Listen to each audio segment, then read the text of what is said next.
وعلى آل محمد كما باركت على إبراهيم وعلى آل إبراهيم إنك حميد مجيد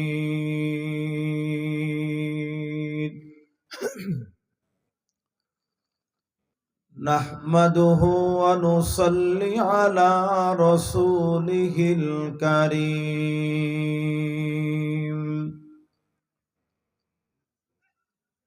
أما بعد فقد قال الله سبحانه وتعالى في كلامه المجيد وفرقانه الحميد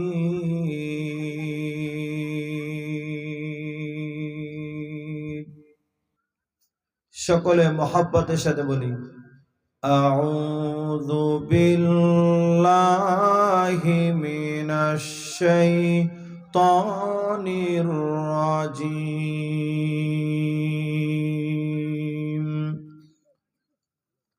বিসমিল্লাহির রাহমানির রাহিম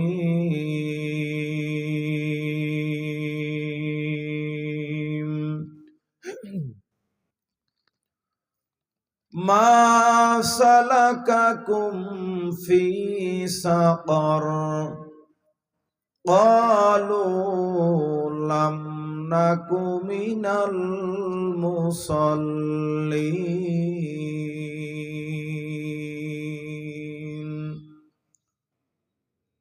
وقال رسول الله صلى الله عليه وسلم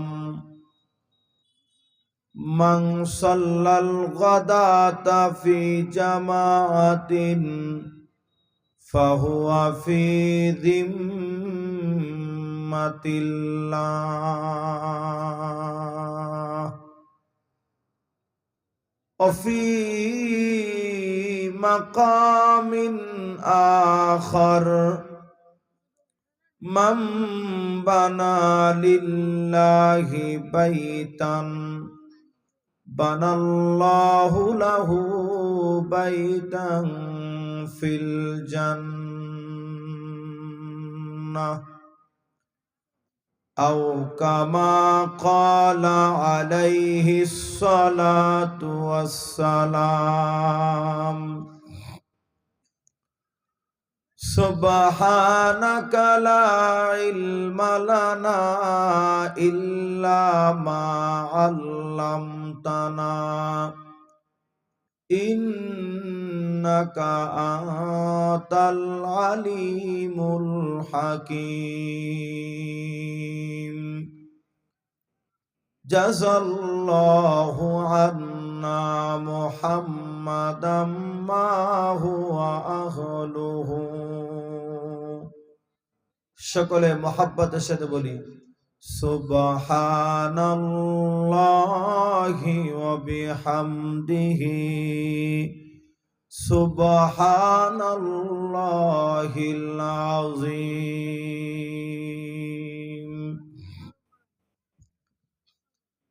রূহে হুসনে মুস্তাফা হে रूह हुस्न मुस्तफा है एक बहर बेकारा उसके साहिल तक कोई शेर बया पहुँचाने की बलागल उला भी कमालिही كشف الدجى بجماله حسنت جميع خصاله صلوا عليه وآله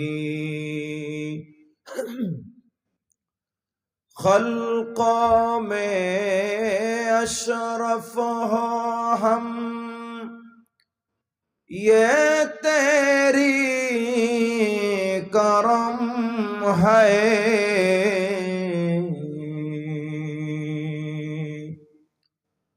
उम्मती मोहम्मदी हो हम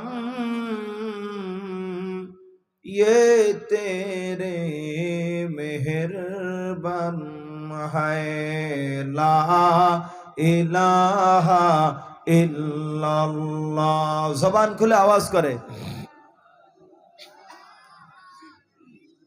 ला इलाहा इल्लल्लाह सुबहानल्लाह अल्हम्दुलिल्लाह ज़बान खुले सुबहानल्लाह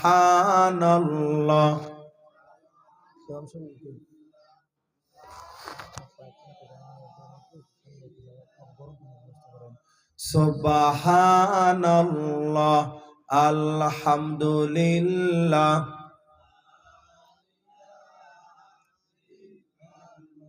पाखिर गाने गाने हावार ताने ताने ओरे ओई ना मेरी सुर शोना जाए ओई ना मेरी सुर शोना जाए इल्लल्लाह इल्लल्लाह ला इलाहा सुबहानल्लाह अल्हम्दुलिल्लाह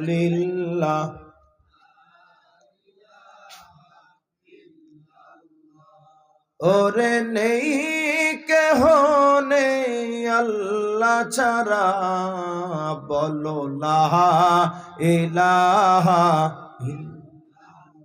सुबहानल्लाह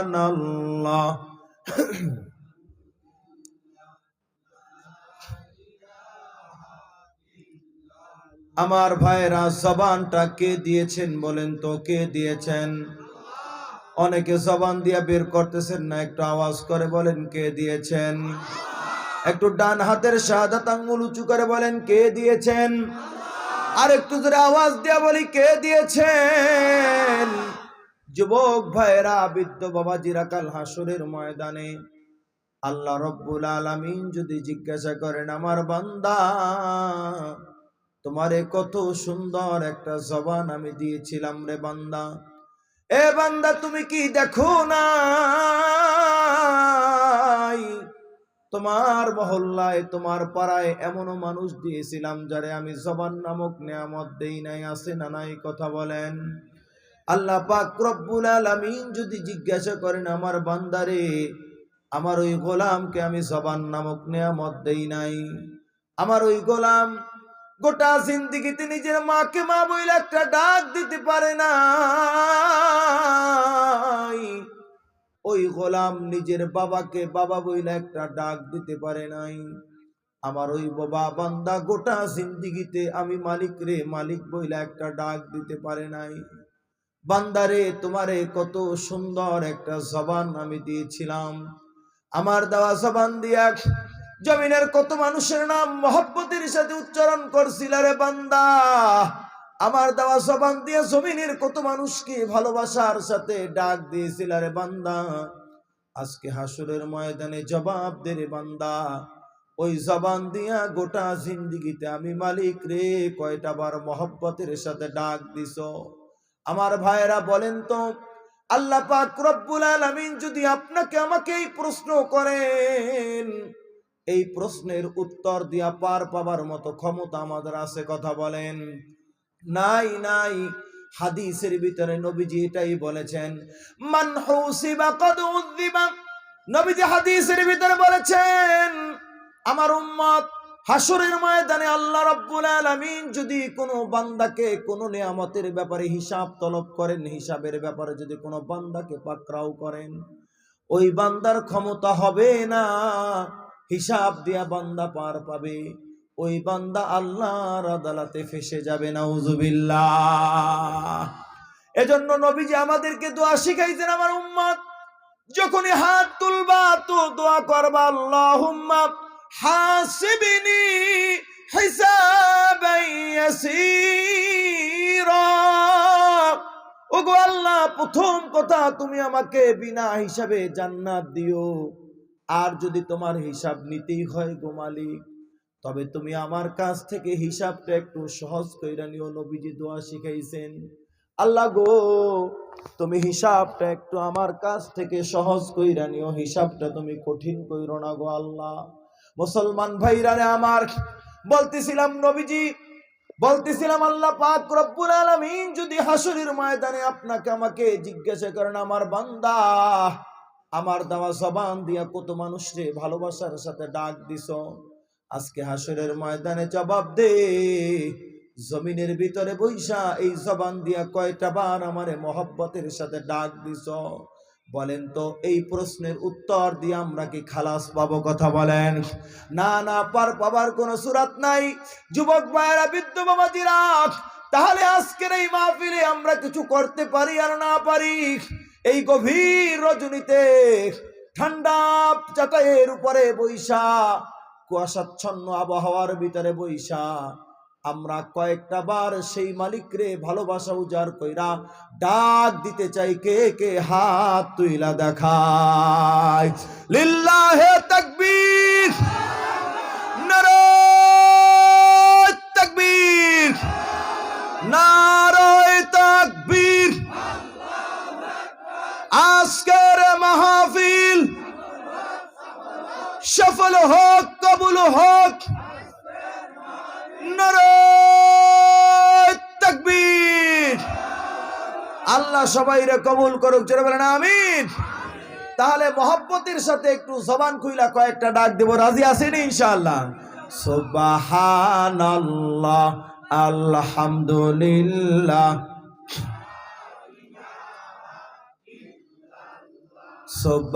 সুবহানাল্লাহ, আলহামদুলিল্লাহ।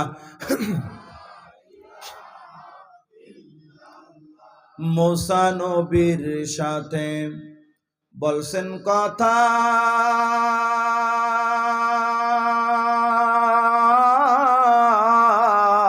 কহে তুরে নিয়া, রে আমাদের সাথে বইলেন গো কথা, কবর দেশে নিয়া।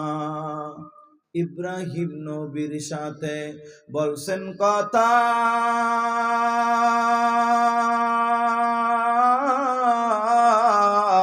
আগুনেতে ফেলিয়া, রে আমাদের সাথে বইলেন গো কথা, হাসর মাঠে নিয়া। লা ইলাহা সুবহানাল্লাহ, আলহামদুলিল্লাহ। মাইকের আওয়াজ যতদূর যাচ্ছে আমরা সবাই প্যান্ডেলে চলে আসি, দোকানপাটে রাস্তাঘাটে যে যেখানে আছে আমরা প্যান্ডেলে চলে আসি। অল্প সময় আলোচনা হবে ইনশাআল্লাহ, এরপরে দোয়া হয়ে যাবে। সবাই চলে আসি ইনশাআল্লাহ। সুবহানাল্লাহ, আলহামদুলিল্লাহ।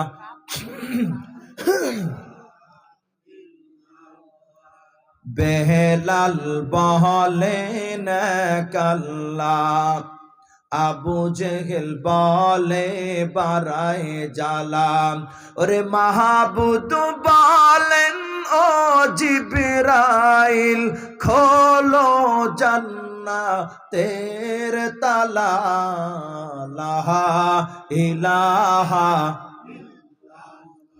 সুবহানাল্লাহ, আলহামদুলিল্লাহ। আওয়াজ আসতে হয়ে গেল তো, সুবহানাল্লাহ।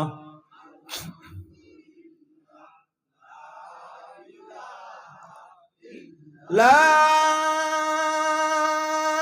ইলাহা ইল্লাল্লাহু মুহাম্মাদুর রাসূলুল্লাহ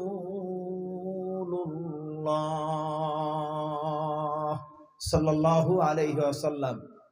আলহামদুলিল্লাহ, সমস্ত প্রশংসা একমাত্র আল্লাহ সুবহানাহু ওয়া তাআলার জন্য, যিনি আজকের এই চমৎকার দৃষ্টিনন্দন একটি প্যান্ডেলও আলহামদুলিল্লাহ যথেষ্ট সুন্দর হয়েছে, সাউন্ড সিস্টেমও যথেষ্ট ভালো হয়েছে মাশাআল্লাহ। এখন পর্যন্ত বেশ ভালো সার্ভিস দিচ্ছে সাউন্ড সিস্টেম, সুন্দর প্যান্ডেল, সুন্দর সাউন্ড সিস্টেম, বসার ব্যবস্থাও আলহামদুলিল্লাহ সাধ্য অনুযায়ী ওনারা সর্বোচ্চটা করেছেন।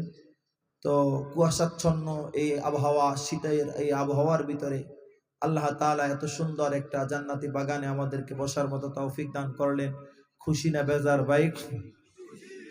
অনেকে খুশি হইতে পারে নাই মনে হয়। খুশি না বেজার ভাই? হৃদয়ের গভীর থেকে শুকরিয়া আদায় করি আলহামদুলিল্লাহ। প্রশংসা কার জন্য হবে কথা বলেন? কার জন্য হবে কথা বলেন?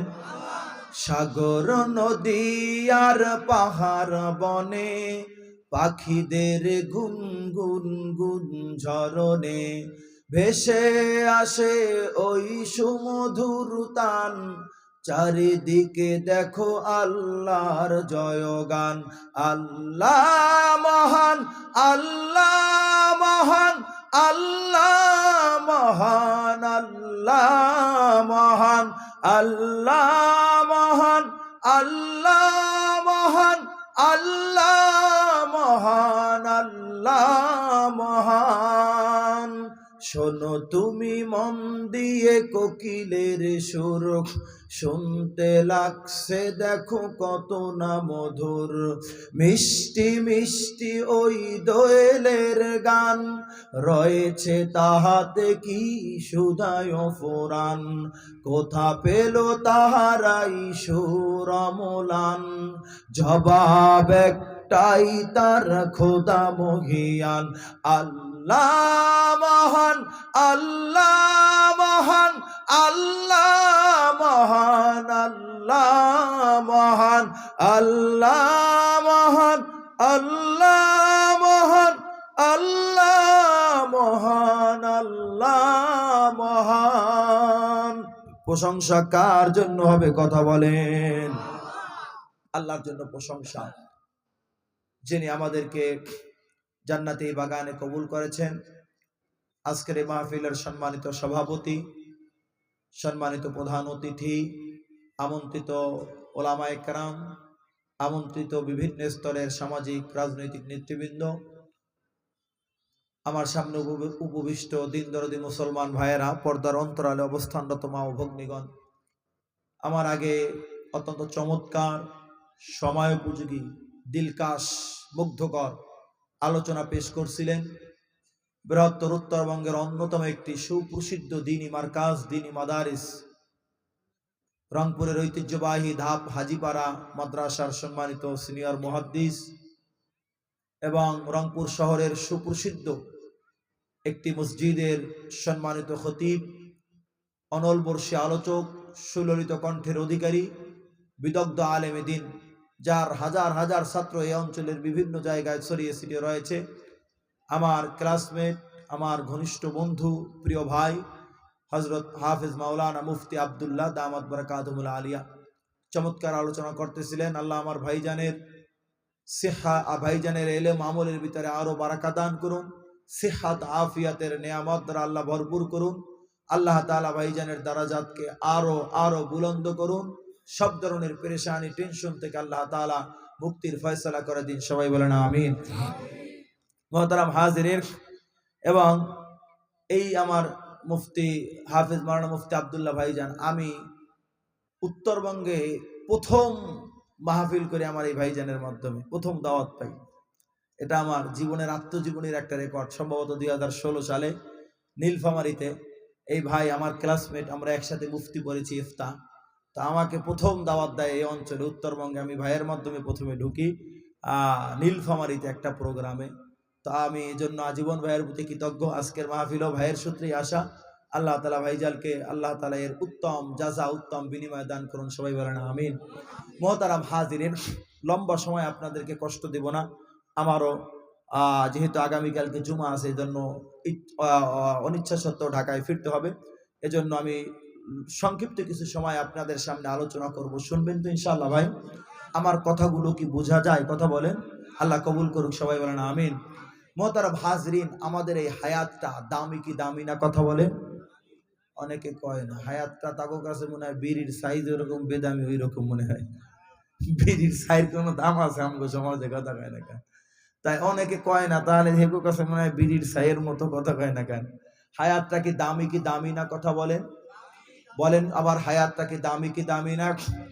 হায়াতটা দামি একটা নেয়ামত, কারণ এই হায়াতের উপরে আমাদের পরকালের অনন্ত জিন্দিগি, অনন্তকালের জিন্দিগিটা নির্ভর করে। এই যুবক রে, বৃদ্ধ বাবাজি রে, হায়াতটা বহুত বড় দামি নেয়ামত। এখন প্রশ্ন আসে, আল্লাহ তাআলা এই দামি নেয়ামতকে কেন আমাদেরকে দিলেন? এই দামি নেয়ামতটা আল্লাহ পাক কেন দিলেন? যুবক ভাইরা, বৃদ্ধ বাবাজিরা, কোরআনুল কারীমের বিভিন্ন জায়গায় বিভিন্ন আয়াত রয়েছে, তবে আমি আপনাদেরকে একটা আয়াত শোনাই। আল্লাহ তাআলা এই দামি হায়াতটা কেন দিলেন, যে আয়াতটা আমরা সবাই জানি। আল্লাহ রাব্বুল আলামিন, ওই পিচ্ছি কথা বইল না বাপ। আল্লাহ রাব্বুল আলামিন কোরআনুল কারীমের সূরা মুলক, তাবারাকাল্লাযী সূরার নাম জানেননি আপনারা? কথা বলেন। কি তাবারাকাল্লাযী সূরার নাম শুনেন নাই কে? 29 পারার প্রথম সূরা। 29 পারার কোন সূরা? কথা বলেন। মুসলমান ভাইরা রে আমার, আল্লাহ রাব্বুল আলামিন এই দামি হায়াতটা কেন দিলেন? যুবক রে, আল্লাহ পাক সূরা মুলক তাবারাকাল্লাযী সূরার শুরুর দিকে আল্লাহ রাব্বুল আলামিন ইরশাদ করেন, আল্লাযী খালাকাল মাউতা ওয়াল হায়াতা লিয়াবলুয়াকুম আইয়ুকুম আহসানু আমালা। আল্লাহু আকবার বলেন। মুসলমান ভাইরা রে আমার, আল্লাহ রাব্বুল আলামিন বলেন, সেই মহান মালিক তিনি, যিনি মৃত্যুকে সৃষ্টি করেছেন, জীবনকেও সৃষ্টি করেছেন। কেন? লিয়াবলুয়াকুম, যেন তিনি তোমাদেরকে পরীক্ষা করেন। আইয়ুকুম আহসানু আমালা, তোমাদের মধ্যে কে আমলের দিক দিয়ে সর্বোত্তম। মুসলমান ভাইরা রে আমার, সূরা মুলকের আয়াতে কারিমা সাক্ষ্য দেয়, আল্লাহ রাব্বুল আলামিন এই সংক্ষিপ্ত দামি হায়াতটা আপনাকে আমাকে কেন দিয়েছেন? আল্লাহ পাক সূরা মুলকের আয়াতের ভিতরে বলতেছেন, পরীক্ষা করার জন্য, কার আমলটা সুন্দর এটা দেখার জন্য, আমলকে সুন্দর বানানোর জন্য, আমলকে সুন্দর করার জন্য আল্লাহ তাআলা এই দামি হায়াতটা দিয়েছেন। হুজুর, আমল সুন্দর হলে কি হবে? যার আমল সুন্দর হবে তার জীবন সুন্দর হবে, যার জীবন সুন্দর হবে তার মরণ সুন্দর হবে, যার মরণ সুন্দর হবে তার কবর সুন্দর হবে, আর যার কবর সুন্দর হবে তার গোটা আখিরাতের জিন্দেগি সুন্দর হয়ে যাবে। মুসলমান ভাইরা রে আমার, আমাদের হায়াতটা বহুত বড় দামি নিয়ামত। ইসলাহি খুতুবাতের ভিতরে শেখুল ইসলাম আল্লামা তাকি উসমানী দামাত বারাকাতুহুম লিখেছেন, আল্লাহর রাসূল সাল্লাল্লাহু আলাইহি সাল্লামের সাহাবী সাইয়্যিদুনা আব্দুল্লাহ ইবনে ওমর রাদিয়াল্লাহু তাআলা আনহুমার একটা riwayat নকল করেছেন, যে আল্লাহর রাসূলের সাহাবী সাইয়্যিদুনা আব্দুল্লাহ ইবনে ওমর একবার কয়েকজন সাহাবীকে নিয়ে কোথাও যাচ্ছিলেন, পথ চলতেছিলেন, সফর করতেছিলেন। হঠাৎ করে আল্লাহর রাসূলের সাহাবী সাইয়্যিদুনা আব্দুল্লাহ ইবনে ওমর রাস্তার পাশে একটা কবর দেখতে পেয়ে কিছুক্ষণের জন্য যাত্রা মুলতবি করলেন, সফরকে বিরতি ঘোষণা করলেন। সঙ্গী সাহাবায়ে কেরাম বড় আশ্চর্যান্বিত হয়ে গেল, আল্লাহর রাসূলের সাহাবী পূর্ব কোনো ঘোষণা ছাড়া কেন এই যাত্রা বিরতি দিলেন? কিন্তু কেউ কিছু বলতেছেন না। দেখি আমির সাহেব কি করে। সবাই তাকাই রইলেন আব্দুল্লাহ ইবনে ওমরের দিকে। আল্লাহর রাসূলের সাহাবী সাইয়্যিদুনা আব্দুল্লাহ ইবনে ওমর কবরকে দেখে যাত্রা বিরতি দিয়া 2 রাকাত নামাজে দাঁড়ায় গেলেন। 2 রাকাত নামাজ আদায় কইরা সঙ্গীদেরকে বললেন, চলো চলো আমরা আবার সফর শুরু করি। সঙ্গী সাহাবায়ে কেরাম আল্লাহর রাসূলের সাহাবী সাইয়্যিদুনা আব্দুল্লাহ ইবনে ওমর রাদিয়াল্লাহু আনহুমাকে ঘিরে ধরলেন। ওগো আল্লাহর রাসূলের সাহাবী, এটা কার কবর? আর কবরকে দেখা মাত্র কেন আপনি যাত্রা বিরতি দিলেন বলেন? এবার আল্লাহ রসুলের সাহাবী সাইয়্যিদুনা আব্দুল্লাহ ইবনে ওমর বললেন, সঙ্গী সাহাবায়ে কেরাম, এটা কার কবর আমার জানা নাই, তবে কবরকে দেখা মাত্র বিশ্ব নবীর একটা হাদিস আমার মনে পড়ে গেল। নবীজি সাল্লাল্লাহু আলাইহি ওয়াসাল্লাম ইরশাদ করেছেন, কবরে যেই মানুষগুলারে দাফন করা হয়েছে, মানে এখন পৃথিবীতে যত মানুষ কবরে রয়েছে, কবরে যাইতে হবে কি হবে না কথা বলেন? অনেকের মনে হয় যাওন লাগবো না, লাগবো নি কেন? কবরে যাইতে হবে কি হবে না কথা বলেন? আপনার আমার মৃত্যু সুনিশ্চিত, কিন্তু সময়টা অনিশ্চিত, কথা বলেন ঠিক কিনা? ঠিক তেমনি ভাবে আপনার আমার কবরে যাওয়াটা সুনিশ্চিত, কিন্তু কবরের মাটিটা কোথায় হবে সেটা অনিশ্চিত। কাজুর কেন আমগো এলাকা হইব, এলাকার মাটি সবার জুটে না। আল্লাহ না করুক এলাকা থেকে একজন গেছে ঢাকায়, অ্যাক্সিডেন্ট করে এমন ভাবে মারা গেছে, চেহারা চেনার কোনো কায়দা নাই। পরে কি করে? ঢাকা মেডিকেলে প্রত্যেক দিন একাধিক লাশ আসে, বেওয়ারিশ, কোনো পরিচয় পাওয়া যায় না, লাশের হদিস নাই। পরে কি করে? আঞ্জুমানে মুহিদুল ইসলামকে দিয়ে দেয় যে তোমরা সরকারি এক গোরস্থানে দাফন করে দাও। তো এরকম মানুষও তো সেখানে আছে, মানে ওই লাশগুলার ভিতরে ছিল, যাদের ইচ্ছা ছিল যে তার মহল্লায় তারা দাফন করা হবে, মসজিদের পাশে ছিল না, কথা হয় না কেন? যাইতেছে ইটালি দালাল দইরা, তো টাকায় বনি বোনা হয় নাই, তো দালালটা গুলি করে সাগরে ফেলাই দিছে। হেবেডারও তো ইচ্ছে ছিল বাড়ির পাশের মসজিদের পাশে ঘুমাবে, কথা বলেন ঠিক কিনা? তা আপনার আমার মৃত্যু সুনিশ্চিত, সময়টা অনিশ্চিত। ঠিক তেমনি ভাবে আপনার আমার কবরে যাইতে হবে, এটা সুনিশ্চিত, কিন্তু কবরের মাটি কোথায় হবে এটা অনিশ্চিত, কথা বলেন ঠিক কিনা? কোন জমিনের মাটি আমার হবে গোরস্থান,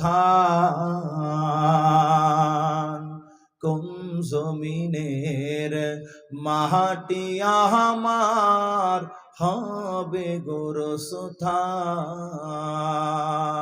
ওরে কাদের চোখের জলে আমি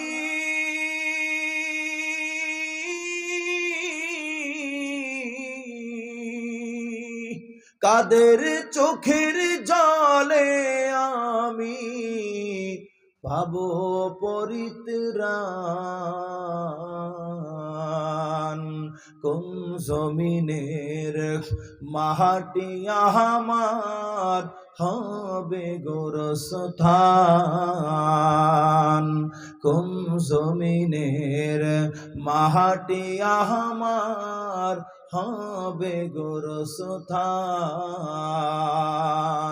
কারা আমায় গোসল দিবে, কে আনিবে কাফন? ওরে কারা আমায় কেঁদে কেঁদে করে দিবে দাফন? ওরে কারা আমার পাশে বসে শোনাবে কোরআন? কোন জমিনের মাটি আমার হবে গোরস্থান, কোন জমিনের মাটি আমার হবে गोरस्तान। मौत को समझा है गाफिल इख्तितामे जिंदगी, मौत को समझा है गाफिल इख्तितामे जिंदगी, दर हकीकत मौत तेरे इब्तिदाए जिंदगी। मुसाफिर हर कुजा बाशद वतन राया दमी दारात, चुबुलबुल दर कफस बाशद चमुनरा यादमी दारात। আল্লাহু আকবার বলেন। মুসলমান ভাইরা রে আমার, বলতেছিলাম আল্লাহর রাসূলের সাহাবী সাইয়্যিদুনা আব্দুল্লাহ ইবনে ওমর, উনি সঙ্গী সাহাবায়ে কেরামকে বললেন, এটা কার কবর আমার জানা নাই, তবে কবরকে দেখা মাত্র বিশ্ব নবীর একটা হাদিস আমার মনে পড়ে গেল। নবীজি ইরশাদ করেছেন, কবরে যেই মানুষগুলা ঘুমায়া আছে, মানে এই মুহূর্তে পৃথিবীতে যত মানুষ মাটির নিচে রয়েছে, নবীজি ইরশাদ করেন কবরের প্রত্যেকটা মানুষ নিজের অতীত হায়াতের কথা স্মরণ করে আর আল্লাহর কাছে কান্নাকাটি করে। আল্লাহর কাছে কেঁদে কেঁদে বলে, ওগো আল্লাহ, কতদিন এমন হয়েছে চায়ের দোকানে এক কাপ চা খাইছি, আধা ঘন্টা নষ্ট কইরা, এমনও বুজুর্গ পাবলিক আছে না নাই? এক কাপ চা খায় চায়ের দোকানে বসে আধা ঘন্টা নষ্ট কইরা। আবার এই পাবলিকরি দেখবেন মসজিদে যাওয়ার পরে ইমাম সাহেব যদি কিরাত লম্বা করে, নামাজ শেষে খেসকি মাইরা চিল্লাই ওঠে। কথা বলেন ঠিক কিনা? মুসলমান ভাইরা রে আমার, এ যুবক রে, বৃদ্ধ বাবাজি রে, নবীজি ইরশাদ করেছেন, কবরে যেই মানুষগুলার দাফন করা হয়েছে, কবরের প্রত্যেকটা মানুষ নিজের অতীত হায়াতের কথা স্মরণ করে আর মালিকের কাছে কান্নাকাটি করে আর বলে, ওগো আল্লাহ, কতদিন চায়ের দোকানে বসে এক কাপ চা খাইছে, আধা ঘন্টা নষ্ট কইরা। আল্লাহ গো, ওখান থেকে মাত্র 5টা মিনিট কম সময় ব্যয় করে যদি আমি 2 রাকাত নামাজ পড়তাম, আমার আমল নামায় 2 রাকাত নামাজের সব বেশি থাকতো। আরেকজনে কান্দে, গো আল্লাহ, কতদিন হায়াতের মূল্যবান সময়কে কত অজাগা বেজাগায় গল্প গুজব করে নষ্ট করছি গো মালিক।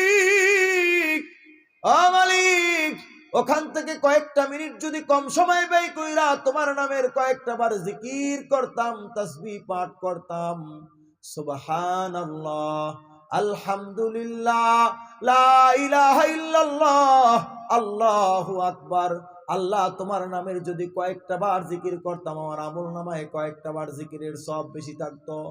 নবীজি বলেন, কবরের প্রত্যেকটা মানুষ এভাবে কান্দে আর মালিকের কাছে ফরিয়াদ জানায় আর আল্লাহর কাছে বলে, ওগো আল্লাহ, তুমি আমাকে মাত্র আর একটা বার দুনিয়ায় যাওয়ার সুযোগ দাও, দেখো আমি কত সুন্দর ভালো আমল কইরা কবরে আসে।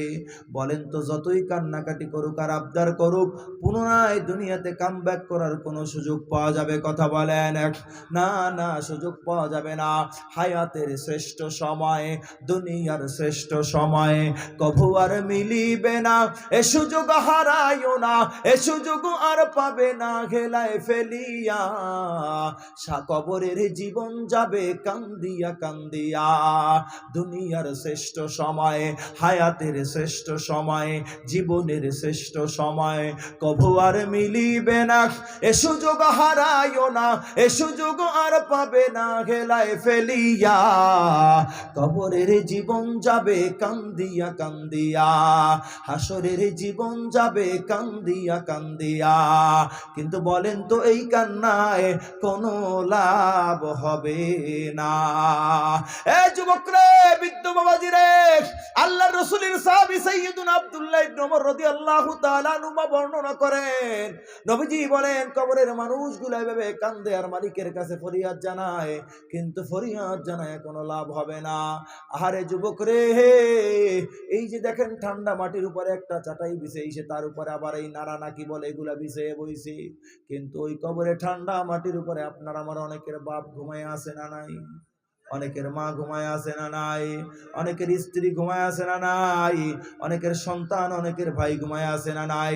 এ যুবক রে, বৃদ্ধ বাবাজি রে, ওই ঠান্ডা মাটির উপরে বাতি নাই, সাথী নাই, ওই কবরে কেমনে থাকবে একটু চিন্তা করলা না?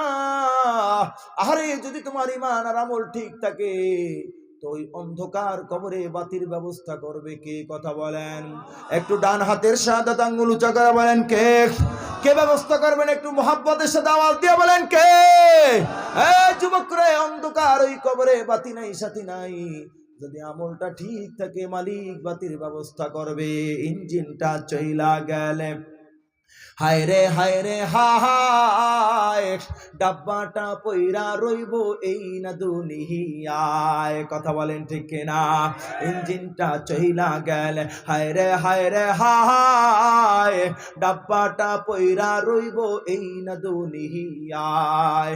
ওরে 3.5 হাত মাটির ঘর, অন্ধকার ওই কবর, আলোকে জ্বালাইব খবর রাখলি না।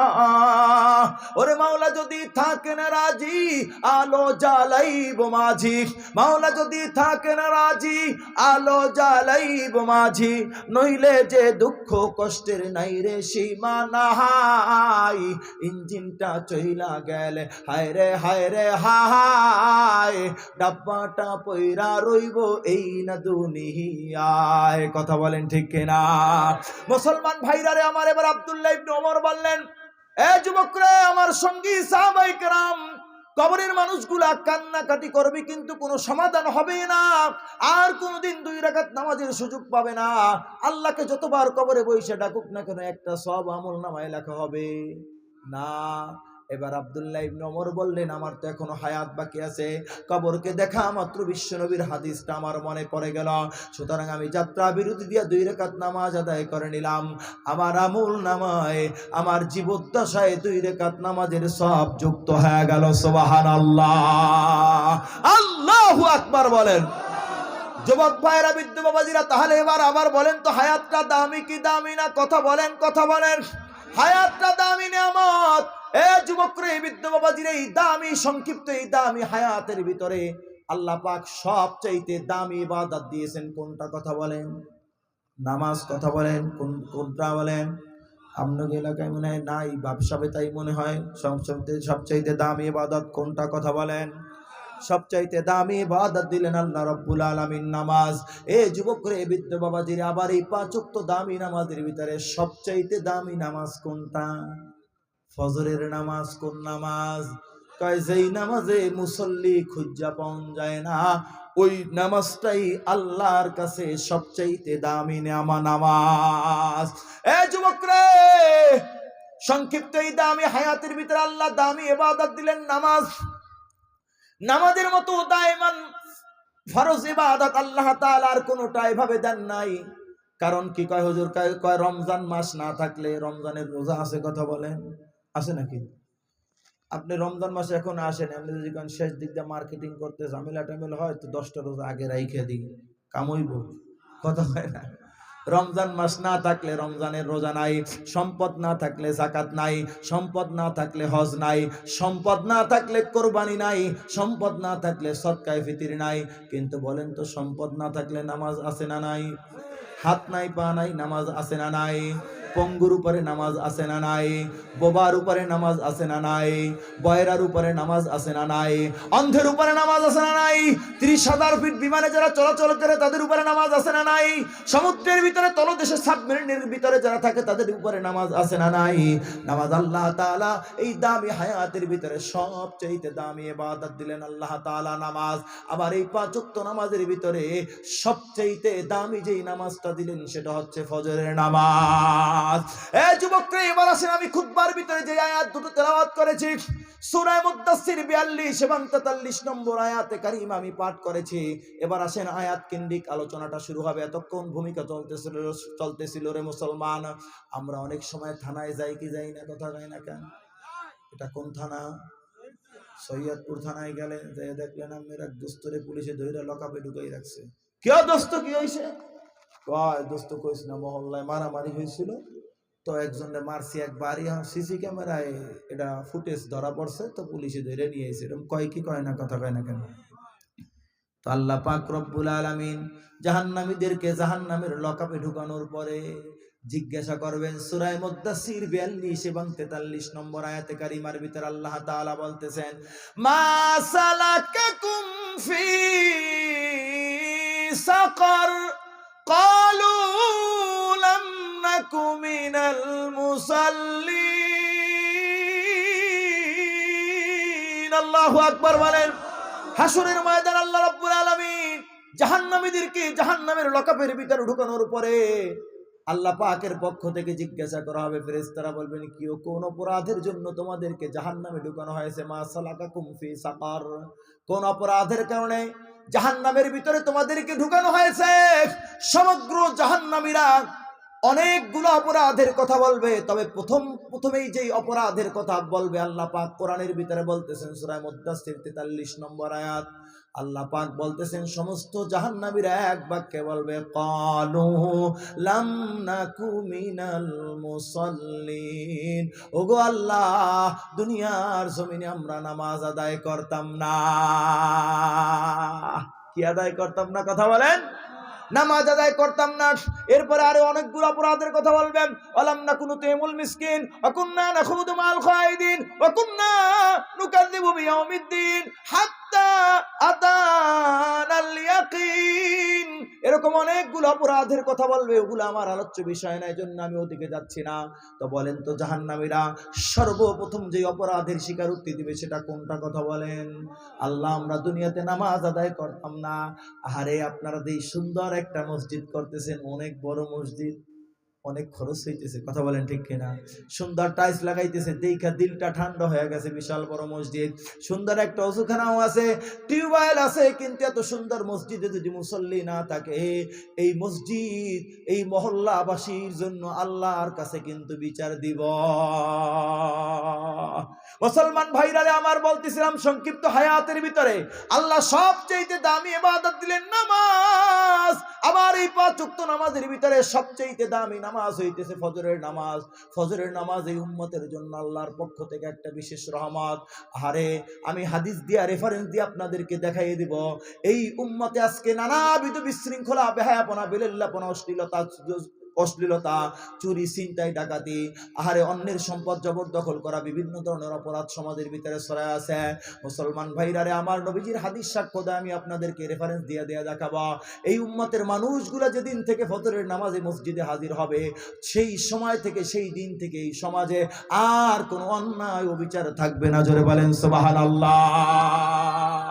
যতদিন পর্যন্ত এই উম্মতের মানুষজন ফজরের নামাজে হাজির না হবে, ততদিন পর্যন্ত এই সমাজের ভিতরে শান্তি আসবে না। যেই পরিবারের মানুষগুলা ফজরের নামাজ পড়বে না, ওই পরিবারের মানুষগুলার ভিতরে শান্তি আসবে না, পরিবারের ভিতরে শান্তি আসবে না। ফজরের নামাজে সবচেয়ে ফজিলত আল্লাহ বেশি রাখছে, এজন্য ফজরের নামাজে মসজিদে মুসল্লি খুঁজা পাওয়া যায় না। 100 জন মানুষের ভিতরে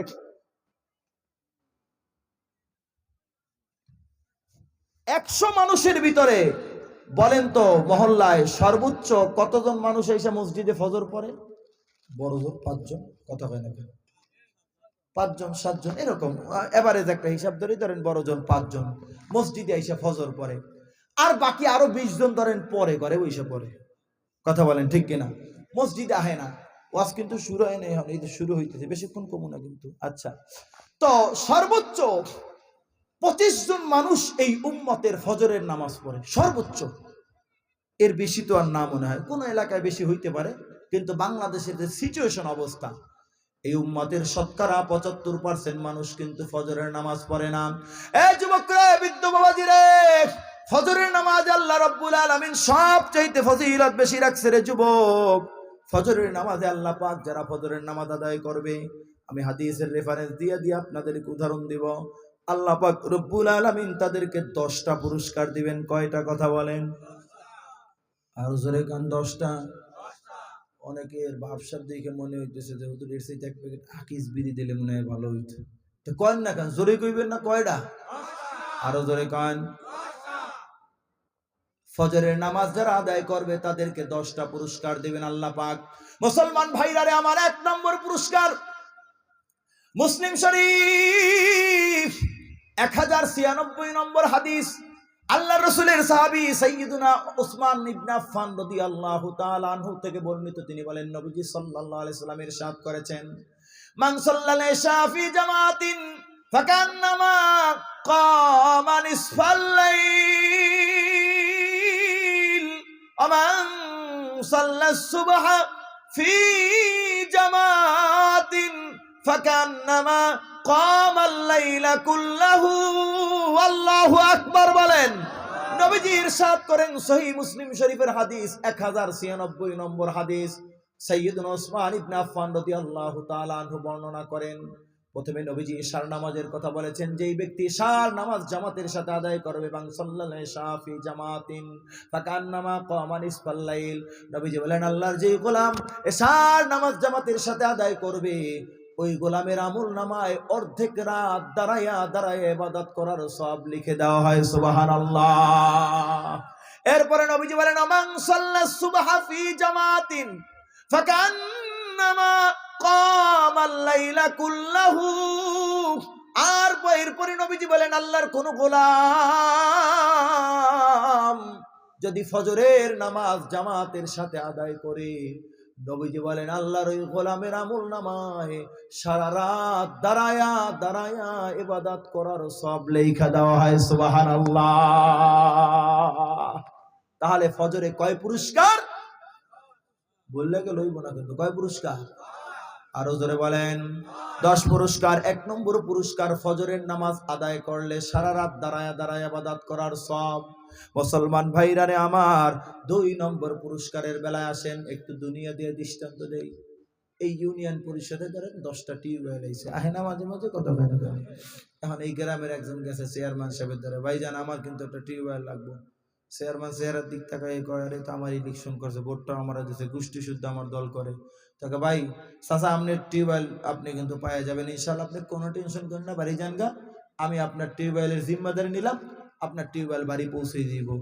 চেয়ারম্যান একটা টিউবওয়েলের জিম্মাদারি নিলে হেতে খুশিতে পুরো বাক বাকুম পায়রা, কথা কয় না গান, বগল বাজাইতে বাজাইতে বাড়ি থেকে বাজারে আসে, কথা বলেন ঠিক কিনা? চেয়ারম্যান নিজে আমার টিউবওয়েলের জিম্মাদারি নিয়েছে, কেউ কথা কয় না গান।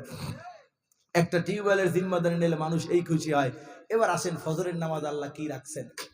মুসলমান ভাইরা রে আমার, তিরমিজি শরীফ 2184 নম্বর হাদিস, আল্লাহ রাসূলের সাহাবী সাইয়্যিদুনা জুনদুব ইবনে আব্দুল্লাহ রাদিয়াল্লাহু তাআলা আনহু বর্ণনা করেছেন, নবীজি ইরশাদ করেছেন, মান সাল্লাল গাদাতা ফি জামাতিন ফাহুয়া ফি জিম্মাতিল্লাহ। আল্লাহু আকবার বলেন। নবীজি ইরশাদ করেন 2 নম্বর পুরস্কার ফজরের নামাজে, আল্লাহর কোন গোলাম আহারে আরামের ঘুম হারাম কইরা, এই যে ঠান্ডা পানি দিয়ে শীতের রজনীতে কষ্ট করে যদি উঠা উজুর কইরা ফজরের নামাজ পড়ে, জামাতের সাথে যদি ফজরের নামাজ পড়ে, নবীজি ইরশাদ করেন ওই ফজরের নামাজ আদায়কারী ব্যক্তির গোটা দিনের জিম্মাদার স্বয়ং রব্বুল আলামিন হয়ে যায়। আল্লাহু আকবার বলেন। তাহলে যেই মানুষ ফজরের নামাজ আদায় করে তার জিম্মাদার কে? আর একটু জোরে ডান হাতের শাহাদাত আঙ্গুল উঁচু করে বলেন, তার জিম্মাদার কে? তাহলে বলেন তো, যারা ফজরের নামাজ আদায় করে না তাকে জিম্মাদার কে? শুধু শয়তান না, ইবলিস শয়তান, তাকে জিম্মাদার কে? ইবলিস শয়তান। এবার বলেন এই উম্মতের এই সমাজের কত পার্সেন্ট মানুষের জিম্মাদারি আল্লাহ পাক নেন? সর্বোচ্চ বলেন 25%, আর বাকি 75%-এর জিম্মাদার কে? ইবলিস শয়তান। এবার বলেন সকাল হইতে না হইতে 75% যেই মানুষগুলার জিম্মাদার ইবলিস শয়তান নেয়, বলেন তো ওই মানুষগুলার দিয়া সারাদিন ভালো মানুষের কাজ করাবে, জান্নাতি কাজ করাবে না জাহান্নামের কাজ করাবে? কথা বলেন। জাহান্নামের কাজ করাবে। হাদিসের ব্যাখ্যায় মুহাদ্দিসিনগণ লিখেছেন, এ যুবকরা, বিদ্যাবাদীরা, ফজরের নামাজ এই উম্মতের মুসলমানরা আদায় করে না, এজন্য সকাল হইতে না হইতে শয়তানের ধোঁকায় তারা পইরা যায়, যার কারণে শয়তান তাদেরকে দিয়ে সারাদিন বিভিন্ন ধরনের অনৈতিক কাজ করায়, বেহায়াপনা করায়, বেলিল্লাপনা করায়, চুরি করায়, ডাকাতি করায়, ছিনতাই করায়, নানাবিধ অশ্লীল কাজ করায়, নানাবিধ অন্যায় কাজগুলা করায়। এই উম্মতের মানুষগুলা যেদিন থেকে সবাই ফজরের নামাজে হাজির হবে, এই উম্মতের মানুষগুলা যেদিন থেকে ফজরের জামাতে হাজির হবে, সেদিন থেকে এই উম্মতে সব ধরনের অনাচার দূর হয়ে যাবে। সুবহানাল্লাহ। কারণ তখন এদের জিম্মাদার তো আল্লাহ হবেন। কে হবেন? কথা বলেন। আল্লাহ তাআলা হবেন। তেমন একটা সমাজ কায়েমের জন্য ইসলামী রাষ্ট্র ব্যবস্থাও দরকার আছে না নাই? কথা কয় না? আছে না নাই? গণতন্ত্র দিয়া মানুষের মুক্তি হবে না, ইসলামী রাষ্ট্র ব্যবস্থা এটাই খেলাফত ইসলামিয়া বা ইমারত ইসলামিয়া, এটাই এই উম্মতের মুক্তির একমাত্র সোপান। কথা বলেন ঠিক কিনা? কোন একদিন এদেশের আকাশে কালিমার পতাকা দুলবে, সেদিন সবাই খোদারি বিধান পে দুঃখ বেদনা ভুলবে, সেদিন সবাই খোদারি বিধান পে দুঃখ বেদনা ভুলবে, সেদিন আর রবে না হাহাকার, অন্যায় জুলুম অনাচার থাকবে না অবিচার, দুর্নীতি কদাচার, সকলেই মিলে মিশে থাকবে। সেদিন সবাই খোদারি বিধান পেয়ে দুঃখ বেদনা ভুলবে। একাকিনী রমণী নির্জন পথে যাবে, কোনো জন কটু কথা কবে না। কতজন কতখানে সম্পদের মোহে খুনার রাহাজানি হবে না। সেদিন তো আর নয় বেশি দূরে, আর কিছু পথ গেলে মিলবে। সেদিন সবাই খোদারি বিধান পেয়ে দুঃখ বেদনা ভুলবে। কথা বলেন ঠিক কিনা? এ মুসলমান রে, বলতেছিলাম হায়াতটা দামি কি দামি না? কথা কয় না, কথা কয় না। আমাদের হায়াতটা দামি। এই দামি হায়াতের ভিতরে আল্লাহ পাক সবচেয়ে দামি ইবাদত দিলেন নামাজ। আবার এই 5 ওয়াক্ত নামাজের ভিতরে সবচেয়ে দামি ফজিলতপূর্ণ নামাজ ফজরের নামাজ। যারা ফজর আদায় করবে তাদেরকে আল্লাহ তাআলা কয় পুরস্কার দিবেন? কথা বলে না। 10 পুরস্কার সংক্ষিপ্ত ভাবে বলে দিচ্ছে, 2টার কথা বলছি। এবার আছেন 3 নম্বরটা। 3 নম্বরটা বলার আগে ছোট্ট একটা উদাহরণ বোঝেন। ভাই, রাস্তায় আমরা পুলিশ দেখলে পোশাক দেখে চিনি এই লোকটা পুলিশ। কথা কয় না কেন? চিনি কি চিনি না? আর্মি দেখা পোশাক দেখে চিনি যে এই লোকটা আর্মি। কথা বলেন ঠিক কিনা? র্যাবরে পোশাক দেখে চিনি কি চিনি না? কথা কয় না কান? এবার আসেন নবীজির হাদিস কি সাক্ষ্য দেয়? যুবক ভাইয়েরা, বৃদ্ধ বাবাজিরা, আল্লাহ রসুলের সাহাবী বুরায়দা আসলামী রাদিয়াল্লাহু তাআলা আনহু বর্ণনা করেন, সুনান আবু দাউদের হাদিস 494 নম্বর হাদিস। নবীজি সাল্লাল্লাহু আলাইহি ওয়াসাল্লাম ইরশাদ করেছেন, হাদিসের ইবারত, বাশশিরিল মাশাঈনা ফিজ যুলামি ইলাল মাসাজিদি বিন নূরিত তাম্মি ইয়াউমাল কিয়ামাহ। আল্লাহু আকবার বলেন। নবীজি ইরশাদ করেছেন, বাশশিরিল মাশাঈনা ফিজ যুলামি ইলাল মাসাজিদি বিন নূরিত তাম্মি ইয়াউমাল কিয়ামাহ। আহারে, দুনিয়ার এই জমিনে অন্ধকার রাত্রে যারা হেঁটে হেঁটে মসজিদের দিকে যায় ফজরের নামাজ আদায়ের জন্য, নবীজি বলেন তোমরা তাদেরকে হাসরের ময়দানে পরিপূর্ণ নূরের সুসংবাদ দাও। জোরে বলেন সুবহানাল্লাহ। কদর নূর দিয়ে কি হবে হাসরের ময়দানে? হাদিসের ব্যাখ্যায় মুহাদ্দিসিনগণ লিখেছেন, মুসলমান ভাইরা আমার, হাসরের ময়দানে যখন মানুষের চেহারাগুলো বিমর্ষ হয়ে যাবে, চেহারাগুলো কালো হয়ে যাবে, টেনশনে পেরেশানে মানুষের চেহারাগুলো একেবারে বিকৃতির মতো হয়ে যাবে, ওই সময়ে যেই মানুষগুলো দুনিয়াতে ফজরের নামাজ আদায় করত, আহারে যারা ফজরের নামাজ দুনিয়াতে আদায় করছে, আল্লাহ পাক তাদেরকে হাসরের ময়দানে পরিপূর্ণ নূরের সুসংবাদ দিয়েছেন। এই নূরের অর্থ হইল তাদের চেহারার ভিতরে হাসরের ময়দানে এমন একটা নূর চমকাবে, গোটা হাসরের ময়দানের মানুষগুলো এদেরকে দেখলে চিনতে পারবে এই মানুষগুলা দুনিয়াতে ফজরের নামাজ আদায় করতো। সুবহানাল্লাহ, আল্লাহু আকবার বলেন। হাসরের ময়দানের মানুষগুলা ফজর আদায়কারীদেরকে চেহারা দেখে চিনবো, আরে এর চেহারাই তো ফজর আদায় করতো দুনিয়াতে। এত হাস্যাস বাস্যাস হবে চেহারাটা, এত সুন্দর উজ্জ্বল হবে চেহারাটা। সুবহানাল্লাহ। আরো আস্তে কয়েন মহিলারা শুনবো। ফজর আদায় করলে আল্লাহ কয় পুরস্কার দেব? কয়টা গেল? 3টা। হিসাব না রাখলে কিন্তু ফাইন হইব। ফাইন বলতে জরিমানা। এবার আসেন 4 নম্বর পুরস্কার। ও ভাইজান, কোনো বানোয়াটি কথা না। আপনারা আবার এইটা মনে করেন না যে আমি খেলে ওয়াজ করে কইরা মনে হয় সারা দেশে ঘুরি আর ওয়াজ করি না। আমি ছাত্র পড়ানো হুজুর, আমার এই দোস্ত আছে, ও ছাত্র পড়ানো হুজুর। কথা বোঝেন নাই? আমরা ছাত্রদেরকে পড়াই, আলহামদুলিল্লাহ। তাগো যা পড়াই তাই আমি শুনাইতেছি। 4 নম্বর পুরস্কার। মুসলমান ভাইরা রে আমার, সহিহ মুসলিমের হাদিস 634 নম্বর হাদিস। আল্লাহ রাসূলের সাহাবী সাইয়্যিদুনা আবু যুহাইর রাদিয়াল্লাহু তাআলা আনহু বর্ণনা করেছেন, নবীজি সাল্লাল্লাহু আলাইহি ওয়াসাল্লাম ইরশাদ করেছেন, বলেন তো দেখি আমরা আল্লাহর কাছে হাত উঠে কি, আল্লাহ তুমি আমারে জান্নাত দিও, দোয়া করি কি ধরি কিনা? আল্লাহ তুমি আমারে জাহান্নাম থেকে বাঁচাই দিও, দোয়া করি কি ধরি কিনা? করি না। কথা বলেন। এবার আসেন নবীজির হাদিস সাক্ষ্য দেয়। নবীজি বলেন, লাই আলি জান্নারু হাদুন সাল্লা ক্বাবলা তুলুইশ শামসি ওয়া ক্বাবলা গুরুবিহা। নবীজি বলেন, লাই আলি জান্নারু হাদুন, এমন কোন মানুষ আল্লাহর জাহান্নামে প্রবেশ করবে না, সাল্লা ক্বাবলা তুলুইশ শামসি, যেই মানুষগুলা সূর্যোদয়ের আগে ফজরের নামাজ আদায় করে, সুবহানাল্লাহ। নবীজি বলেন যেই মানুষগুলা ফজরের নামাজ আদায় করে ওই মানুষগুলা আল্লাহর জাহান্নামে প্রবেশ করবে না। এই হাদিসে ক্বাবলা গুরুবিহা আসরের নামাজের কথাও আছে।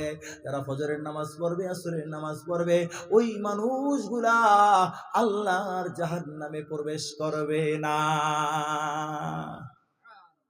তাহলে যাইব কোথায়? জাহান্নামে না গেলে যাইব কোথায়? অনেকে কয় না, কই যাইব? কই যাইব? হুজুর কয়দিন থাকবে? আল্লাহ তাআলা বলেন খালিদিনা ফিহা, ডুববে তো ডুববে, আর বের হবে না। হুজুর শ্বশুর বাড়িও তো বেশি দিন থাকতে ভালো লাগে না, তো জান্নাতে এতদিন কেমনে থাকবো? আল্লাহ পাক বলেন লা ইয়াবগুনা আনহা হিওয়ালা। আল্লাহু আকবার বলে। আরে আল্লাহ পাক জান্নাতের পুরা জান্নাতের সেটআপ বেটআপ রং ঢং রূপ প্রতি মুহূর্তে মুহূর্তে আল্লাহ তাআলা পাল্টাই দিবেন, সেকেন্ডে সেকেন্ডে পাল্টাবে। তো জান্নাতের প্রত্যেকটা মুহূর্ত মনে হবে নতুন নতুন শ্বশুর বাড়ি, সুবহানাল্লাহ কয় না? তো বের হওয়ার কথা বলা তো দূরের কথা, মানুষ কল্পনাও করবে না যে জান্নাত থেকে কোনোদিন বের হব, সুবহানাল্লাহ কইতেন না? তাহলে ফজর আদায় করলে কই যাইব, কথা কয় না কান? জান্নাতে 4 নম্বর পুরস্কার গেল। 5 নম্বর পুরস্কার মুসলমান ভাইরা রে আমার, বুখারী শরীফ 657 নম্বর হাদিস, আল্লাহর রাসূলের সাহাবী সাইয়্যিদুনা আবু হুরায়রা রাদিয়াল্লাহু তাআলা আনহু বর্ণনা করেছেন। সংক্ষিপ্ত ভাবে বলতেছি, আরে আল্লাহর রাসূলের সাহাবী আবু হুরায়রা রাদিয়াল্লাহু তাআলা আনহু বর্ণনা করেছেন, ফজর এবং ইশার নামাজের অপেক্ষা ভারী আর কোন নামাজ মুনাফিকের কাছে নাই। মানে একজন মুনাফিকের কাছে ফজরের নামাজ এবং ইশার নামাজ সবচেয়ে বেশি কষ্টকর, সবচেয়ে বেশি ভারী। এই হাদিসের ব্যাখ্যায় মুহাদ্দিসিনগণ লিখেছেন, সুতরাং যেই মানুষটা ফজরের নামাজ পড়তে পারবে ওই মানুষটার নাম আল্লাহর দফতরে মুনাফিকের খাতায় থাকবে না। আহারে, কারণ কোন মুনাফিককে আল্লাহ তাআলা ফজরের নামাজ পড়ার সুযোগ দেন না। কাকে? কথা কয় না কান? কথা কয় না? আল্লাহ তাআলা কোন মুনাফিককে ফজরের নামাজ পড়ার সুযোগ দেন না। নবীজি বলেছেন ফজরের সকাল বেলার বাতাসের ভিতরে বরকত রয়েছে, কারণ ওই ফজরের বাতাসের ভিতরে মুনাফিকের নিঃশ্বাস থাকে না, মুমিনের নিঃশ্বাস থাকে। যদি কোনো মানুষকে আল্লাহ পাক ফজরের নামাজ পড়ার সুযোগ না দেন, সে যদি ফজরে না ওঠে, যদি অভ্যাস হয়ে যায়, এ ভাইরে, আশঙ্কা রয়েছে তোমার নামটা কিন্তু মুনাফিকের খাতায় হয়তো উঠে গেছে, কারণ আল্লাহ কোনো বেঈমানরে ফজরের নামাজ পড়ার সুযোগ দেন না। আর যদি কোনো মানুষকে ফজরের নামাজ পড়ার সুযোগ দেন, বুঝতে হবে ওই মানুষটার নাম আল্লাহর দরবারে মুমিনের খাতায় আছে। জোরে বলেন সুবহানাল্লাহ। তো যারা ফজর পড়বে তাদের নাম মুনাফিকের দফতর থেকে কাটা যাবে। কোথা থেকে কাটা যাবে? কথা বলেন। 6 নম্বর পুরস্কার, সংক্ষিপ্তভাবে বলতেছি। 7 নম্বর পুরস্কার, আপনাদের এলাকার এমপি সাহেব এই মহল্লার 10 জনরে এর বাসায় জরুরি একটা মিটিং এ দাওয়াত দিছে। তো এখন 9 জন গেছে, আর একজনের মা অসুস্থ, হসপিটালে ভর্তি, যাইতে পারে নাই। এখন ওই 9 জন আসার পরে জিজ্ঞাসা যে, ভাই এমপি কে আমার কথা কিছু কইছিল টইছিল নি কেন? হ ভাই, সব বর মজলিসে তোমার কথা কইছে। এমপি ছিল, সরি এএসপি ছিল, ডিসি ছিল, ইউনো ছিল, বিভিন্ন অফিসাররা ছিল, নেতাকর্মী সবাই ছিল। সেখানে আমরা যখন গেছি বলছে যে আমার একজন নিবেদিত প্রাণ সৈনিক, ত্যাগী কর্মী, দলের জন্য নিবেদিত প্রাণ, আমার জন্য তার প্রাণ উজাড়, এমন কর্মী সে আসতে পারে নাই, তার আম্মা অসুস্থ, তোমার অনেক গুণকীর্তন করছে, তোমার প্রশংসা করছে। এই কথা যখন শুনে হেবেটার বুকটা ফুইলা পুরো আশ্চর্য হয়ে যায় যে আমি যাইতে পারি না, তারপর এমপি সাহেব আমার কত মহব্বত করে, আমার নাম সবার সামনে উল্লেখ করছে। কথা কয় না? এমপি আইলো আমনে এলাকায়, এই মাঠে এমপি বক্তব্য দিতেছে, এখানে বৈশা তো একজনের ডাক দিয়া পাশে দাঁড়ায় আত্মা দইরা জাগাইছে যে এই লোকটা কিন্তু আমার একটা বিশেষ পার্সোনাল লোক, আমার অত্যন্ত প্রিয় একজন মানুষ, আমার নিবেদিত প্রাণ একজন সৈনিক। হেতের বুকটা ফুইলা 28 হয়ে যায়। কথা বলেন ঠিক কিনা? যে বর মজলিসে এমপি আমার কথা আলোচনা করছে। কথা কয় না কেন? এ মুসলমান, একজন এমপি, একজন চেয়ারম্যান, একজন মন্ত্রী যদি ভর মজলিসে তোমার আমার নাম আলোচনা করলে যদি বুকটা ফুলে যায়, এবার শোনো, যারা ফজরের নামাজ আদায় করবে, নবীজির হাদিস বুখারী শরীফ 540 নম্বর হাদিস, সাইয়্যিদুনা আবু হুরায়রা রাদিয়াল্লাহু তাআলা আনহু বর্ণিত, লম্বা চওড়া হাদিস, আমি শুধু মাফহুম আর সারাংশটা আপনাদেরকে শোনাই দেই। নবীজি বলেছেন যারা ফজরের নামাজ আদায় করবে ওই মানুষগুলোর নাম আল্লাহ তাআলা সরাসরি তার দরবারের সবার সামনে নাম ধইরা ধইরা আলোচনা করেন। সুবহানাল্লাহ। তার নাম আল্লাহ তাআলা তার দফতরে আলোচনা করে। দেখছো নি ফেরেশতারা, তোমরা কইছিলা না যে ইবাদত বন্দি করবো না, ওই দেখো কেমনে ঠান্ডা পানি দিয়ে উযু কইরা আমার বান্দাগুলা ফজর পড়ছে, দেখো। সুবহানাল্লাহ কয় না? মুসলমান ভাইরারে আমার 7 নম্বর গেলে আবার 8 নম্বর পুরস্কার। আম্মা জান আয়েশা সিদ্দিকা রাদিয়াল্লাহু তাআলা আনহা ইরশাদ করেন, রাকাতাল ফজরি খায়রুম মিনাদ দুনিয়া ওয়া মা ফিহা। আল্লাহু আকবার বলেন। এ মুসলমান, এটা 7 নম্বর পুরস্কার। আম্মা জান আয়েশা সিদ্দিকা রাদিয়াল্লাহু আনহা বলেন, ফজরের 2 রাকাত নামাজের দাম আল্লাহর কাছে এই গোটা আসমান জমিন পৃথিবীর ভিতরে যা কিছু আছে তার চাইতেও আল্লাহর কাছে ফজরের 2 রাকাত নামাজের দাম বেশি। সুবহানাল্লাহ। হাদিসের ব্যাখ্যায় মুহাদ্দিসিনগণ লিখেছেন, আল্লাহর কোন একজন গোলাম যদি শুধু ফজরের নামাজ পড়ে, আরেকজন গোলাম ফজর পড়লো না, কিন্তু গোটা পৃথিবী আল্লাহর রাস্তায় দান কইরা দিল, নবীজির হাদিস সাক্ষ্য দেয় যেই মানুষটা গোটা পৃথিবী দান করছে তার চাইতো যেই মানুষটা শুধু ফজরের নামাজ আদায় করছে সে আল্লাহর কাছে বেশি সওয়াব এবং বেশি পুরস্কার লাভ করবে। সুবহানাল্লাহ। 8 নম্বর পুরস্কার। এবার আসেন, লইরা সইরা বসেন, দেখেন আল্লাহ ফজরের নামাজে কত বড় পুরস্কার রাখছে। মুসলমান ভাইরা আমার, সুনান তিরমিজি জামে তিরমিজির হাদিস 586 নম্বর হাদিস, আল্লাহ রাসূলের সাহাবী সাইয়্যিদুনা আনাস ইবনে মালিক রাদিয়াল্লাহু তাআলা আনহু বর্ণনা করেন, নবীজি ইরশাদ করেছেন, মান সাল্লা সুবহা ফি জামাআতিন সুম্মা কাদা। নবীজি ইরশাদ করেন, আল্লাহর কোন গোলাম যদি ফজরের নামাজ আদায় করে, ফজরের নামাজ আদায় করার পরে একটু বসে বসে জিকির করে, আমরা করি না? কথা কেন কেন? সুবহানাল্লাহ, আলহামদুলিল্লাহ, লা ইলাহা ইল্লাল্লাহ, আল্লাহু আকবার। সূরা হাশরের শেষ 3 আয়াত তেলাওয়াত করে, অথবা আফজালুজ যিকরি তেলাওয়াতুল কোরআন, কিছুটা সময় কোরআন তেলাওয়াত করে, সূরা ফাতিহা পড়ে। নবীজি বলেন এভাবে কিছু সময় জিকির আজকার করে, এরপরে যখন সূর্যোদয় হয়ে যায়, সূর্যোদয় কমপ্লিট যখন হয়ে যায়, নবীজি বলেন এরপরে ওই গোলাম মাত্র 2 রাকাত ইশরাকের নামাজ পড়ে। কিসের নামাজ? কথা কয় না? কিসের নামাজ? মাত্র 2 রাকাত ইশরাকের নামাজ আদায় করে। অনেকে পড়েন নিয়মিত, আবার অনেকে রয়েছেন এখনো জীবনে একদিনও পড়েন নাই। নফল নামাজ, ইশরাকের নামাজ যে কোনো নফল নামাজের মতো পড়া যায়। সূর্যোদয় কমপ্লিট হওয়ার পরে মাত্র 2 রাকাত ইশরাকের নামাজ পড়ে। নবীজি বলেন এই যে ছোট্ট একটা আমল, ফজর পড়লো, কিছু সময় বসে জিকির আজকার করলো, সূর্যোদয় কমপ্লিট হওয়ার পরে 2 রাকাত ইশরাকের নামাজ আদায় করলো, নবীজি বলেন, বুখারীর হাদিস সাক্ষ্য দেয়, নবীজি বলেন আল্লাহর ওই গোলামের আমল নামায় এই আমলটুকুর বিনিময়ে কবুলিয়াত হজ এবং উমরার সব লেখা দেওয়া হয়। সুবহানাল্লাহ, আল্লাহু আকবার বলেন। এই হাদিসের শেষাংশে নবীজি তাম্মাতিন তাম্মাতিন তাম্মাতিন, নবীজি এই হাদিসের শেষাংশে এই শব্দটা 3 বার উল্লেখ করেছেন। অবশ্যই তার আমলনামায় পরিপূর্ণ 1000 উমরা, পরিপূর্ণ 1000 উমরা, পরিপূর্ণ 1000 উমরার সব লেখা দেওয়া হয়। সুবহানাল্লাহ। মুসলমান ভাইরারে আমার প্রশ্ন আছে, হুজুর আমরা তো ফজরের নামাজ আদায় কইরাই মসজিদ থেকে বের হয়ে যাই, খেত কামারে কাজ থাকে, আমরা কি সওয়াব পাবো না? মুহাদ্দিসিনগণ বলেন আল্লাহর ভান্ডারে কোনো কমতি নাই, তোমরাও সওয়াব পাইবা। ফজর পইরা যদি আপনি বের হইয়া যান, একটু হাঁটাহাঁটি করেন, জগিং করেন, দৌড়াদৌড়ি করেন, বলবা খেতে কাজে নামেন, বলেন তো এই সময়ে জবানে জিকির জারি রাখা যায় কি যায় না? কথা কয় না? ক্ষেত নিরাইতেছেন তো জবানে জিকির জারি রাখা যায় কিনা? গরুর ঘাস কাটতেছেন তো জবানে জিকির জারি রাখা যায় কি যায় না? কথা বলেন। হাঁটা চলা করতেছেন, দৌড়াইতেছেন তো জবানে জিকির জারি রাখা যায় কি যায় না? কথা বলেন, কথা বলেন। এই যুবকরা, মুহাদ্দিসিনগণ বলেন আপনি একটু সময় জিকির করলেন, এরপরে যখন সূর্যোদয় কমপ্লিট হয়ে গেল, এরপরে যদি আপনি বাসায় ফিরেও 2 রাকাত ইশরাকের নামাজ পড়েন, আল্লাহর ভান্ডারে কোনো কমতি নাই, আশা করা যায় আল্লাহ আপনার আমলনামায় কবুলিয়াত হজ উমরার সব লেখা দিবেন। সুবহানাল্লাহ, আল্লাহু আকবার। মুসলমান ভাইরারে আমার, এবার আসেন 9 নম্বর পুরস্কার। রাত্র গভীর হয়ে গেছে, আর কষ্ট দিব না। 9 নম্বর পুরস্কার, তিরমিজি শরীফ 3641 নম্বর হাদিস, লম্বা চওড়া হাদিস, সাইয়্যিদুনা ওমর রাদিয়াল্লাহু তাআলা আনহু থেকে বর্ণিত। আমি লম্বা চওড়া হাদিসের ইবারত কিংবা অর্থ কোনটাই শোনাইতেছি না, আমি শুধুমাত্র মাফহুমটা আপনাদেরকে শোনাইতেছি। নবীজি ইরশাদ করেছেন যে মানুষগুলা ফজরের নামাজ আদায় করবে, ওই মানুষগুলা আল্লাহর কাছে তুলনাহীন বেশুমার গনিমত লাভ করবে। সুবহানাল্লাহ। হাসরের ময়দানে আল্লাহ তাআলা তার একজন বান্দাকে ডাক দিবেন, আমার বান্দা এদিকে আসো রে বান্দা, এদিকে আসো। বান্দা আল্লাহর দরবারে হাজির হয়ে যাবে।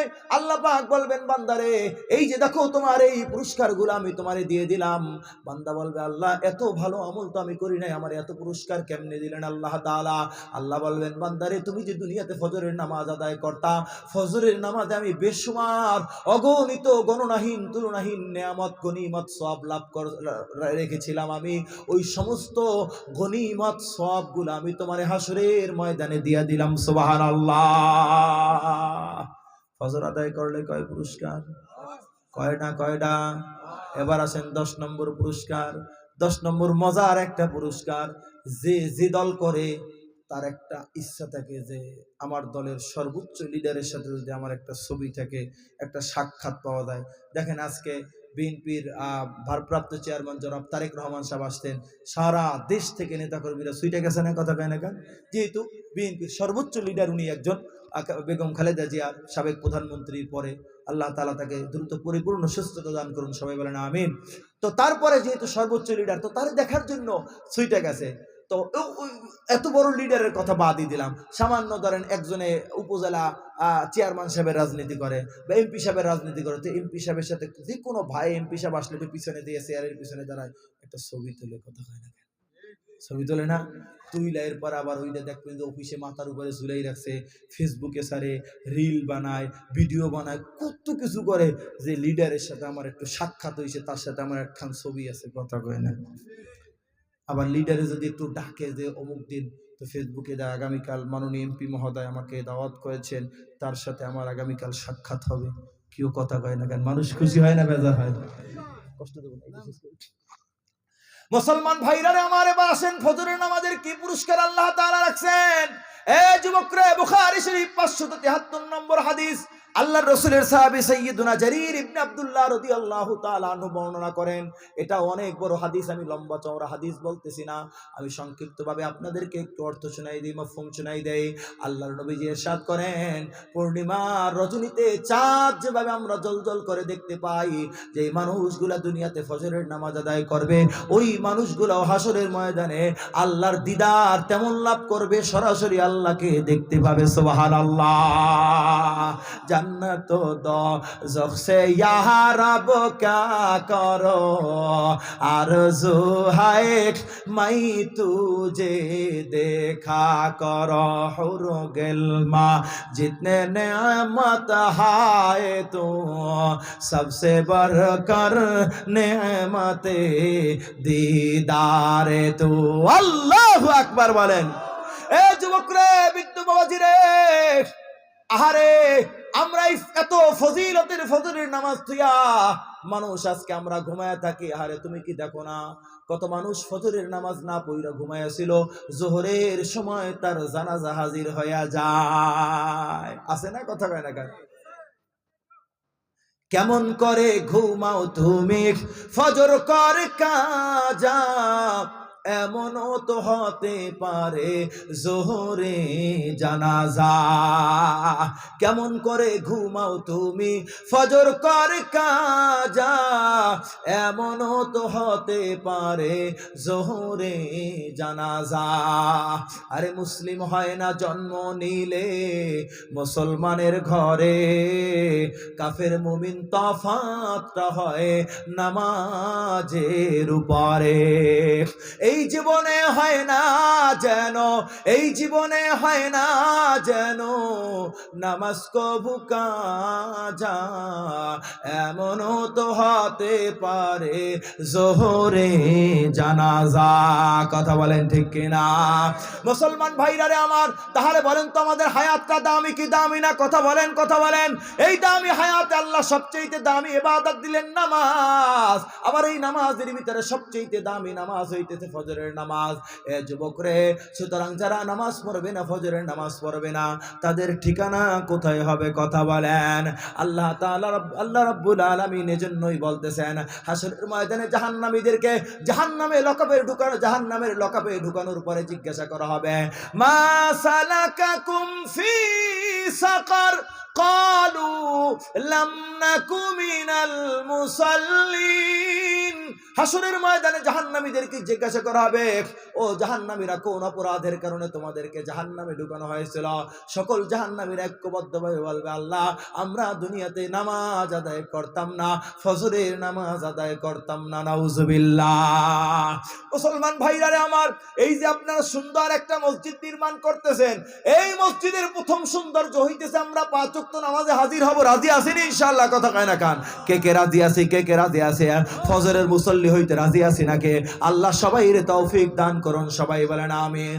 এবার আসেন মুসলমান ভাইরা রে আমার, আমি খুতবার ভিতরে 2টা হাদিস পড়ছিলাম, একটা হাদিসের আলোচনা কমপ্লিট হয়ে গেছে। এবার আসেন 2 নম্বর হাদিস। এই যে সুন্দর, কেউ উঠাউঠি করবেন না, অল্প কয়েকটা মিনিট, আমি মুসাফির মানুষ, মুসাফিরের দোয়া কবুল হয়, এজন্য মুসাফিরের বুজুর্গ হওয়া জরুরি না। একজন আলেম মানুষ কষ্ট করে সফর করে আসছি, আপনাদের নিয়ে দোয়া করব, ময় মুরব্বীদের জন্য দোয়া হবে, কেউ উঠাউঠি করবেন না কয়েকটা মিনিট আমার ভাই জানেরা। এই যে সুন্দর একটা মসজিদ, এখনো মসজিদের ফ্লোর গুলা টাইলস হয় নাই। মুসলমান ভাইরা আমার, সাইড টাইলস হয়েছে দেখলাম, মসজিদের অনেক